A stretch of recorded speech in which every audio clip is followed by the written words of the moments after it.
Coppia di fidanzati pieni di voglia si fermano in macchina su un passaggio a livello di notte. Il treno sta per arrivare, in lontananza vede questa macchina sui binari, comincia a suonare, senti i freni del treno, tutto un cigolare, scintille, fuoco, fino a quando il treno per fortuna si ferma a mezzo metro dalla macchina. Scende il macchinista, loro sono in macchina.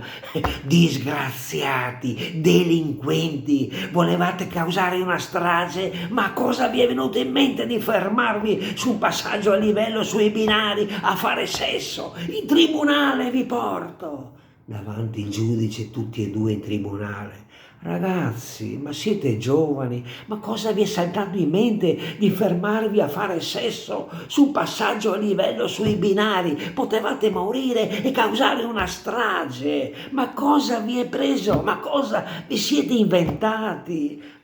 Lo so, signor giudice, lei ha ragione, la voglia era tanta. Io stavo per venire, la mia ragazza stava per venire, il treno stava per venire anche lui, e l'unico che aveva i freni buoni era il treno e si è fermato prima lui.